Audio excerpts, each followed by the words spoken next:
आप जिस डॉक्टर के पास जाते हैं उस डॉक्टर ने जो पढ़ाई की है वो इस आदमी ने डिजाइन की है। आपके बच्चे का स्कूल का निजाम वो भी इसी आदमी ने बनाया है। यहां तक कि हिकमत और हकीम को भी इसी आदमी ने खत्म किया है। और इंटरेस्टिंग बात यह है कि आप इसका नाम तक नहीं जानते।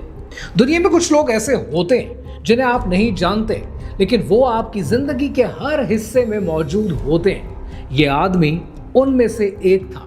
लेकिन इसकी कहानी सिर्फ दौलत की कहानी नहीं है, ये उस निजाम की कहानी है जो इसके पीछे आकर खड़ा हो गया था। वो निजाम आज भी आपके बच्चे के क्लासरूम में मौजूद है, आपके हॉस्पिटल में मौजूद है, यहां तक कि आपके दवाखाने की शेल्फ पर मौजूद है। इस आदमी का नाम है जॉन डी रॉकफेलर।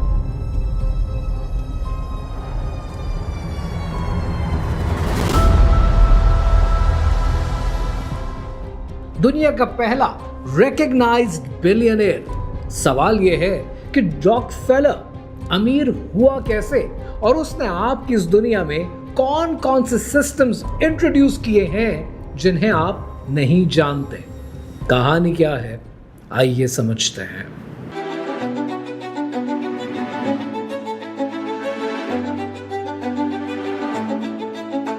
ये कहानी शुरू होती है सन 1839 में अमेरिका के शहर न्यूयॉर्क के एक छोटे से इलाके रिचफोर्ड में, जहां एक बच्चा पैदा होता है और इस बच्चे का नाम रखा जाता है जॉन डी रॉकफेलर। एक ऐसा छोटा सा कस्बा जहां मुश्किल से शायद 1000 से भी कम लोग रहा करते थे, और इस कस्बे में सबसे राज वाला इंसान वो खुद जॉन का अपना बाप था, जिसे लोग डेविल बिल के नाम से जानते थे। डेविल बिल एक अजीबो गरीब किस्म का इंसान था।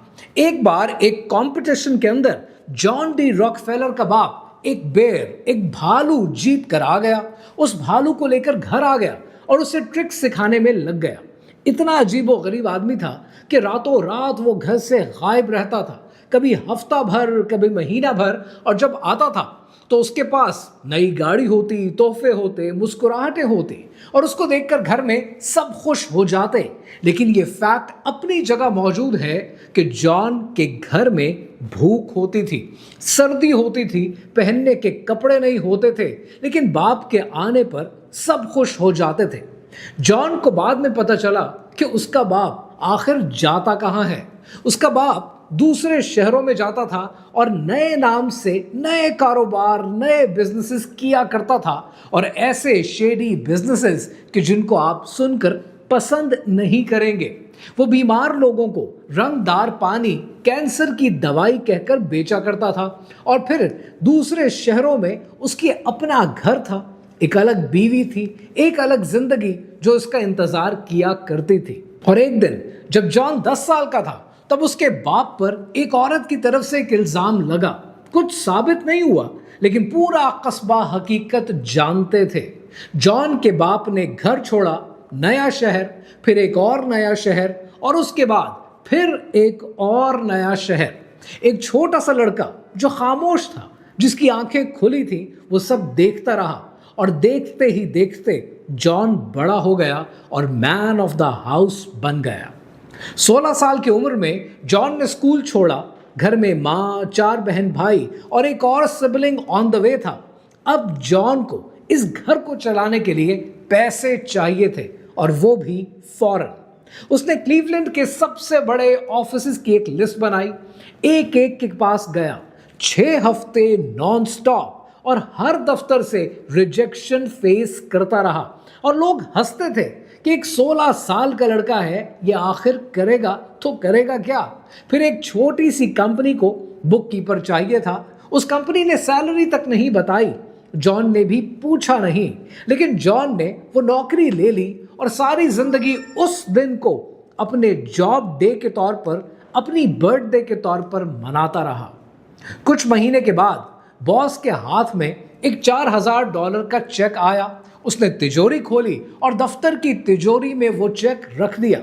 जॉन ने कॉम्बिनेशन याद कर लिया था, अकेला था, तिजोरी खोली, चेक हाथ में उठाया, सिर्फ पकड़ा, क्योंकि वो ये देखना चाहता था कि जब $4000 का चेक हाथ में आता है तब क्या फीलिंग आती है। और हर सुबह घर से निकलने से पहले वो अपने आप से सिर्फ एक ही बात करता था कि मैं एक दिन अमीर बन जाऊंगा। सन 1859 में पेंसिल्वेनिया की जमीन से कुछ निकला जिसे दुनिया ने ब्लैक गोल्ड का नाम दिया और उसे आज आप ऑयल के नाम से, तेल के नाम से जानते हैं। और दुनिया में एक नया मजहब बन गया पैसे का। हर कोई ऑयल निकालना चाहता था। लोग जमीन खरीद रहे थे, किस्मत आजमा रहे थे और ज्यादातर लोग इस सारी कार्रवाई के दौरान बर्बाद हो रहे थे।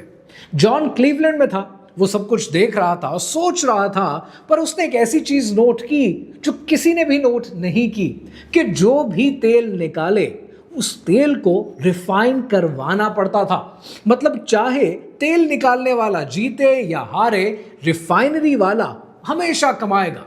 लिहाजा उसने अपने पार्टनर से कहा कि हम तेल नहीं निकालेंगे, हम तेल को रिफाइन करेंगे। और फिर 1865 में पार्टनरशिप का ऑक्शन हुआ। दोनों पार्टनर्स के दरमियान दोनों ने बोलियां लगाई। एक ने $2,000, $10,000, $30,000, यहां तक के $50,000। जॉन के पार्टनर ने सोचा एक 25 साल का लड़का है, आखिर ये कहां तक जाएगा।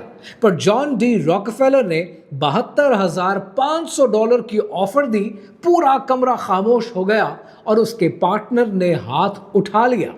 बाहर निकलकर जॉन ने इसके बाद जब भी इस वाक़े को कोट किया, उसने कहा कि ये वो दिन था जिसने मेरी पूरी जिंदगी डिसाइड की। सन 1870 में स्टैंडर्ड ऑयल मार्ज़े वजूद में आई और जॉन का नाम अब पूरी दुनिया में मेंशन होना शुरू हो गया क्योंकि उसने अपने कारोबार को एक मशीन बना दिया था। अब समझते हैं कि ये जॉन डी रॉकफेलर ही एग्जैक्टली करता क्या था, क्योंकि जो टैक्टिक्स ये इस्तेमाल करता था, ये टैक्टिक्स आज भी आपके इर्द गिर्द इस्तेमाल होते हैं और इसी के नाम से होते हैं।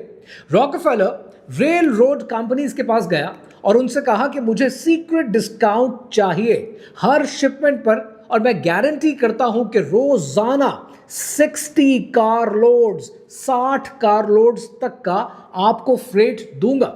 रेल रोड्स वाले खुश हो गए, डील हो गई। लेकिन डील में 3 चीजें थी जो सिर्फ रॉकफेलर जानता था। स्टैंडर्ड ऑयल को सीक्रेट डिस्काउंट मिलेगा, कंपटीशन को फुल प्राइस पे ये रेल रोड वाले फ्रेट की स्पेस बेचेंगे। एक ही ट्रेन है, एक ही रूट है, लेकिन जॉन का तेल सस्ता होगा और कंपटीशन का तेल महंगा होगा, और ये बात किसी को पता नहीं थी। रेल रोड्स ने जॉन को बताना शुरू किया कि कोई भी कंपटीशन किसको तेल बेच रहा है, कहां तेल बेच रहा है, कितने का तेल बेच रहा है। जॉन की अपने कंपेटिटर्स के बिजनेस पर पूरी नजर और इतनी इंफॉर्मेशन होना शुरू हो गई जितनी शायद वो कंपेटिटर्स खुद भी नहीं जानते थे। जब कोई जॉन का कंपेटिटर ट्रेन से तेल बेचता था तो उसकी पेमेंट का एक हिस्सा रॉकफेलर के पास जाता था। कंपटीशन अपना तेल बेच रहा था और पैसा रॉकफेलर की तरफ जा रहा था। कंपटीशन को पता भी नहीं था। ये उस जमाने में लीगल था क्योंकि उस जमाने में इस तरह से कानून मौजूद नहीं था। जब कंपटीशन की सारी इंफॉर्मेशन जॉन डी रॉकफेलर के पास आ गई तो वो अपने कंपेटिटर्स के पास गया, उसको दिखाया कि आप कितना कमाते हैं और कितना खोते हैं, और आपके मुकाबले में मेरी स्टैंडर्ड ऑयल हमेशा प्रॉफिटेबल रहेगी। लिहाजा मेरे पास एक ऑफर है आपके लिए। ऑफर यह है कि या तो अपने कारोबार को इसी तरह से तबाह होते हुए देखो, या फिर मेरे साथ आ जाओ, स्टैंडर्ड ऑयल के शेयर्स खरीदो और एक कंपनी में शामिल हो जाओ। सन 1872 में 48 घंटे के अंदर अंदर 22 कंपनीज खत्म हो गई। सिर्फ एक नाम उभर कर सामने आया और वो था स्टैंडर्ड ऑयल। सन 1880 आते आते स्टैंडर्ड ऑयल अमेरिका का 90% ऑयल रिफाइन कर रहा था। जब एक कंपनी 90% मार्केट को कंट्रोल करती है ना, तो वो कंपनी नहीं रहती, वो हुकूमत बन जाती है। जॉन डी रॉकफेलर की कंपनी स्टैंडर्ड ऑयल ने इतनी मोनोपोली गेन कर ली कि अखबारों ने इसे ऑक्टोपस कहना शुरू कर दिया। और फिर 1872 में पेंसिल्वेनिया के अंदर एक घर था। एक बाप एक बेटी अपनी आराम से जिंदगी गुजार रहे थे। बाप का नाम है Frank table, independent oil man था। छोटी सी रिफाइनरी थी। स्टैंडर्ड ऑयल ने उसे कहा कि हमें बेच दो। फ्रैंक ने मना कर दिया। प्राइस वॉर शुरू हुई और फ्रैंक कॉम्पीट नहीं कर पाया और रिफाइनरी तबाह बर्बाद हो गई, उसका बिजनेस खत्म हो गया। फ्रैंक का एक करीबी दोस्त था जो इसी किस्म के सदमे से गुजरा था और उस सदमे की वजह से उसने खुदकुशी कर ली थी। फ्रैंक के घर में उसकी एक छोटी सी बेटी थी जिसका नाम ईडा टाबल था और ईडा टाबल ये सब कुछ होते हुए देख रही थी। 30 साल के बाद ईडा एक जर्नलिस्ट बनी और जर्नलिस्ट बनने के बाद उसने 2 साल लगाए अकेले और एक ही काम किया कि रॉकफेलर के खिलाफ जहां जहां पर प्रूफ थे उन्हें इकट्ठा किया। वो डॉक्यूमेंट्स ढूंढे जो रेल रोड की बेसमेंट में दबे थे, रिबेट्स के एग्रीमेंट्स को मैप किया, स्पाई नेटवर्क को एक्सपोज किया और फिर एक बॉम्बशेल यानी डेविल बिल, रॉकफेलर का बाप जो अभी भी जिंदा था और एक और शहर में एक नए नाम से जिंदगी गुजार रहा था, ईडा टाबल ने ये सारी इंफॉर्मेशन इकट्ठी करके इसे पब्लिक कर दिया। रॉकफेलर ने इतना कुछ होने पर एक लफ्ज नहीं कहा, पूरी जिंदगी खामोश रहा, पर वो खामोशी जरूरत से ज्यादा शोर कर रही थी। 15 मई सन 1911 को यूएस की सुप्रीम कोर्ट ने स्टैंडर्ड ऑयल को 34 कंपनीज में तोड़ देने का हुक्म दिया। अमेरिका ने जश्न मनाया, ईडा ने सोचा कि इंसाफ मिल गया और रॉकफेलर जो उस वक्त एक गोल्फ कोर्स पर गोल्फ खेल रहा था, उसे यह खबर मिली तो उसने मुस्कुराते हुए कहा कि अगर पैसा कमाना चाहते हो तो ये बेस्ट टाइम है स्टैंडर्ड ऑयल के शेयर्स खरीदने का। 34 कंपनीज की स्टॉक प्राइसेस डबल हो गई। रॉकफेलर के पास सबसे बड़ा हिस्सा था और सन 1916 आते आते जॉन डी रॉकफेलर दुनिया का पहला कंफर्म्ड बिलियनियर बन गया। उस वक्त एक एवरेज अमेरिकन साल में $800 कमाता था और रॉकफेलर के पास $1 बिलियन यानी $1 अरब थे। लेकिन कहानी यहां खत्म नहीं होती, कहानी यहां से शुरू होती है।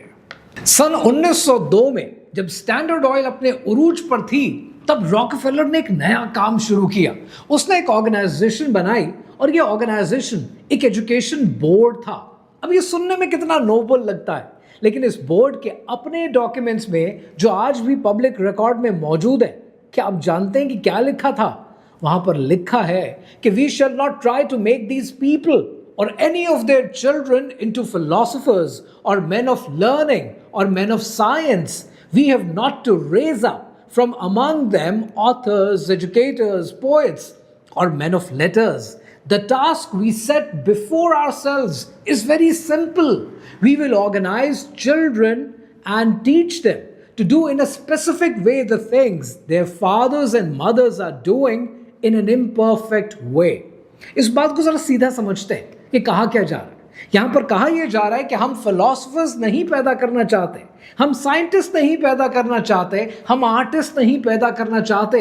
हम चाहते हैं कि फैक्ट्री वर्कर का बेटा एक बेहतर फैक्ट्री वर्कर बने। ये एजुकेशन सिस्टम नहीं है, ये एक वर्क फोर्स मैनेजमेंट है और इस मॉडल को अमेरिका ने अपने इन्फ्लुएंस के जरिए पूरी दुनिया में एक्सपोर्ट किया। इंडिया में, पाकिस्तान में, बांग्लादेश में। लॉर्ड मैकॉले ने 1835 में ब्रिटिश पार्लियामेंट में कहा था, we must form a class who may be interpreters between us and the millions whom we govern, Indian in blood and color, but English in taste, in opinions and in morals and in intellect. यानी Indian in blood but English in taste. वो system 1835 में design हुआ। Rockefeller ने 1902 में उसे industrialise कर दिया और आज आप 2025 में उसी सिस्टम की फीस भरते हैं अपने बच्चे के लिए, अपने बच्चों के बच्चों के लिए। लिटरली कभी कभी मैं सोचता हूँ कुछ ख्वाहिशात ऐसी होती है ना जो लेटेंट विशेस होती हैं, जो आपको ये यकीन नहीं होता कि अगले 2 साल में, 1 साल में, 6 महीने में, 5 साल में आप कभी अचीव कर पाएंगे। लेकिन एक लेटेंट विश ज़रूर है कि मैं एक स्कूल शुरू करूँ, एक ऐसा स्कूल जहाँ पर सोचने पर, पूछने पर, सवाल उठाने पर कोई पाबंदी ना हो, जहाँ कोई कैद ना हो, जहाँ इस कौम के बच्चे बेहतर तरीके से सोच पाएं। मैं ये कर पाऊंगा या नहीं, ये मेरा रब जानता है। लेकिन यहाँ पर जो हम बात कर रहे हैं वो रॉकफेलर की है। और रॉकफेलर की कहानी सिर्फ एजुकेशन बोर्ड पर खत्म नहीं होती, उसका अगला हाथ पड़ता है आपकी सेहत पर, आपके जिस्म पर। यह बात है सन 1900 की, जब अमेरिका में 160 मेडिकल स्कूल्स हुआ करते थे। होम्योपैथी के, नेचुरोपैथी के, हर्बल मेडिसिन के, इलेक्ट्रिक मेडिसिन के, हिकमत के, वैद के, सेंचुरीज पुराना हीलिंग ट्रेडिशन, और ये सब चल रहा था, इफेक्टिव था, एक्सेसिबल था। और फिर रॉकफेलर ने एक चीज नोटिस की कि स्टैंडर्ड ऑयल के पेट्रोलियम से फार्मास्यूटिकल ड्रग्स बन सकती हैं और फार्मास्यूटिकल ड्रग्स पेटेंट हो सकती है। यानी नेचुरल रेमेडीज का पेटेंट नहीं हो सकता, इसलिए उसे खत्म करना जरूरी है। इस सब का मतलब समझते हैं आप? इस सब का मतलब यह है कि अगर दुनिया नेचुरल मेडिसिन से फार्मास्यूटिकल मेडिसिन की तरफ शिफ्ट हो जाए तो रॉकफेलर को एक नई मोनोपोली मिल जाती है। यानी पेट्रोल से तेल, तेल से फार्मास्यूटिकल, फार्मास्यूटिकल का पेटेंट, यानी एक परमानेंट इनकम स्ट्रीम। सन 1910 में कार्नेगी फाउंडेशन ने एक रिपोर्ट पब्लिश की। लिखने वाले का नाम था अब्राहम फ्लेक्सनर। वो कोई डॉक्टर नहीं था, साइंटिस्ट नहीं था, उसने एक दिन भी मेडिसिन की पढ़ाई नहीं की, लेकिन फ्लेक्सनर रिपोर्ट ने अमेरिका के 155 मेडिकल स्कूल्स को इवैल्यूएट किया और कहा कि ज्यादातर इनएडिक्वेट हैं, सिर्फ ये मेडिकल स्कूल्स वैलिड हैं जो फार्मास्यूटिकल मॉडल पर चलते हैं। कार्नेगी फाउंडेशन ने कमीशन किया, रॉकफेलर फाउंडेशन ने फंड किया $180 मिलियन, और फ्लेक्सनर को रिपोर्ट लिखने के बाद सीधा रॉकफेलर के जनरल एजुकेशन बोर्ड ने हायर कर लिया। वो अपनी ही रिपोर्ट इन्फोर्स करने के लिए 16 साल तक रॉकफेलर के इदारे में काम करता रहा। इस सब का रिजल्ट पता है क्या निकला? सिर्फ अमेरिका के अंदर ही कितने ऐसे प्रैक्टिशनर्स हैं जिनको जेल भेज दिया गया, उनकी प्रैक्टिसेस खत्म कर दी गई, उन मेडिकल स्कूल्स को हमेशा के लिए ताला लगा दिया गया। और रही बात पाकिस्तान, इंडिया और बांग्लादेश की, तो वो आप ऑलरेडी जानते हैं कि सन 1835 में कैलकाटा मेडिकल कॉलेज खुलता है और ट्रेडिशनल मेडिसिन कैरिकुलम से हटा दी जाती है। हकीम अजमल खान, गांधी के दोस्त, यूनानी तिब कॉलेज के फाउंडर, उन्होंने इस कॉलोनियल मेडिकल मोनोपोली के खिलाफ अपनी पूरी जिंदगी लगा दी। बंगाली मेडिकल एजुकेशन, हिकमत, आयुर्वेदा सब बंद कर दिए गए। ये सब बंद इसलिए नहीं किए गए कि ये काम नहीं करते, वो बंद इसलिए किए गए कि उनका पेटेंट नहीं किया जा सकता और इलाज अक्सर केसेस में मुफ्त हो जाता है। और आज जब आपका बच्चा बीमार होता है और आप किसी हकीम के पास लेकर जाते हैं तो दुनिया वाले कहते हैं कि क्या कोई रियल डॉक्टर नहीं था, किसी डॉक्टर के पास लेकर जाओ। ये वो सोच है जो रॉकफेलर ने 1910 में डिजाइन की थी और आज 2025 में उसी सोच के साथ हम चल रहे हैं। जॉन डी रॉकफेलर ने अपनी जिंदगी में फिलैंथ्रोपी में बहुत पैसा दिया, $540 मिलियन हॉस्पिटल्स को दिए, यूनिवर्सिटीज को दिए, फाउंडेशंस को दिए। दुनिया ने कहा कि कितना जेनरस इंसान है। लेकिन एक चीज जरा गौर से समझें, जनरल एजुकेशन बोर्ड को $180 मिलियन दिए ताकि फ्लेक्सनर रिपोर्ट इन्फोर्स हो सके, मेडिकल स्कूल्स बंद हो और फार्मास्यूटिकल की मोनोपोली बने। यूनिवर्सिटी ऑफ शिकागो को पैसे दिए गए ताकि वो एक इकोनॉमिक मॉडल डेवलप करे जो फ्री मार्केट कैपिटलिज्म को जस्टिफाई करे। रॉकफेलर फाउंडेशन WHO में, यूनेस्को में, ग्लोबल हेल्थ पॉलिसीज में आज भी मौजूद है। ये चैरिटी नहीं है, ये इन्वेस्टमेंट है। जिस इंस्टीट्यूशन को पैसा मिला वो इंस्टीट्यूशन रॉकफेलर की सोच को जस्टिफाई करने में लग गया। और एक ऐसा राज जो आपके माशरे से, आपकी सोसाइटी से और आपके बच्चों के फ्यूचर से जुड़ा है, जो क्रिएशन है रॉकफेलर की, हमारी जिंदगियों में शामिल है। लेकिन उस राज की तफसीलात अनफॉर्चुनेटली मैं इस वीडियो में नहीं दे सकता, वरना ये वीडियो भी हाईलाइट हो जाएगी। बट उसको मैं अपनी आने वाली किताब में शामिल कर रहा हूं ताकि सनद रहे, बवक्त ज़रूरत काम आए और आपके बच्चों की रहनुमाई कर सके। आज bill and Melinda Gates foundation, Rockefeller foundation मिलकर WHO की, यूनेस्को की, यूनिसेफ की ग्लोबल वैक्सीन पॉलिसीज बनाते हैं, क्लाइमेट गवर्नेंस पे काम करते हैं। और ये उसी फॉर्मूले की कंटिन्यूएशन है कि पैसा दो, कंट्रोल लो और अपना नैरेटिव दुनिया को बेचो। सन 1937 में रॉकफेलर 97 साल की उम्र में मर गया, लेकिन उसका बनाया हुआ निजाम आज भी आपकी, मेरी, हम सब की जिंदगियों के साथ खिलवाड़ कर रहा है। सूरह बकरा में अल्लाह सुब्हानहू तआला ने इरशाद फरमाया, और आपस में एक दूसरे का माल नाजायज तरीके से मत खाओ। रॉकफेलर ये बात जानता था, फ्लेक्सनर जानता था, कार्नेगी जानता था, और वो सब जानते बूझते हुए आपकी दुनिया का एक ऐसा निज़ाम डिज़ाइन कर रहे थे कि जिसके बारे में आप आज भी सवाल नहीं पूछते।